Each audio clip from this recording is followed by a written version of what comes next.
Videoni o'tkazvormang, Delani yonini yopishda yangicha usul haqida video qo'yamiz degandik. Mana ana shu video, ana shu bo'ladi.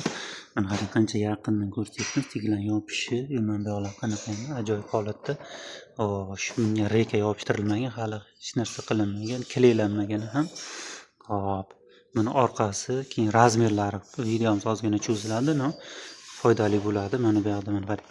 1 sm ichkariga, mana bu yog'i 1, mana bu 9, mana bunisi 7, 26,5, yana 7, 9, 1 bu yoqqa qaytgan.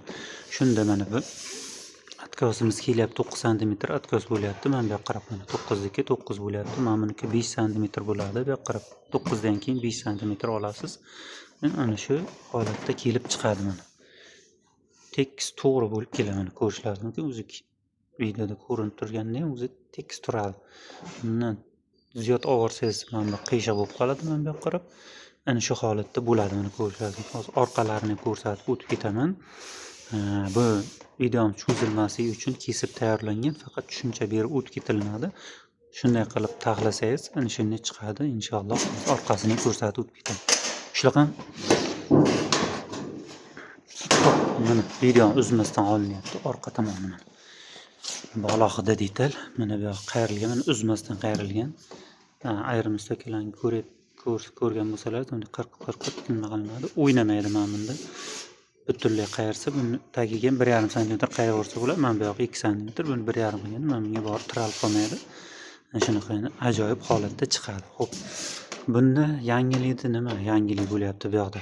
Mana buni kesganda 1 sm qoldirasiz, mana buni ushlab turib orqaga qaytarib yubormaslik uchun mana buni kesgan vaqtingiz 1 sm qoldirib keslar. Mana bu yoqda ham 1 sm qolgan.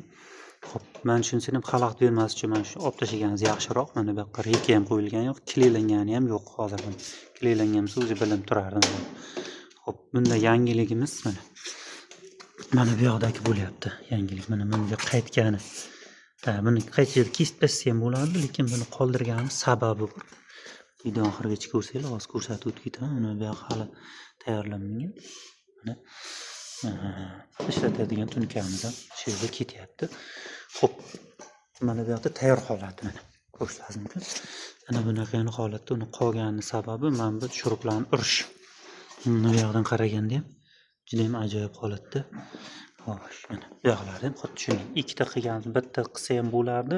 Agar bitta mana bu yoqdan urilganda, mana bu yoq orqaga salgina ochilish ehtimoli bor. Shuning uchun mana pastdan bitta, tepadan bitta urildi. Juda ham ajoyib holatda bo'ladi. Mana bu yoqqa reka ham qo'yish ham shart emas, kleylash ham shart emas. Mana shu nimani o'zi, mana qayrilgan narsani o'zi. Mana shu 1 sm buni orqaga ketmasligi uchun ushlab turadi, ham yopishib ham turadi. Tepaga tashlaganda ham juda ham ajoyib chiroyli holatda bo'ladi. Mana biz qaytaramiz. Ko'rishlaringiz mumkin qanaqa ajoyib holatda turibdi. Kleylanmagan. Shu urilgandan keyin ham urilmasa ham mana o'zi chiroyli holatda turibdi. Bu taraf hali urilmagan, mana bu yoq urilgan. Video foydali bo'lgan bo'lsa, kommentlarda yozinglar, qanaqa chiqibdi. Bizdan kuzatishda davom eting.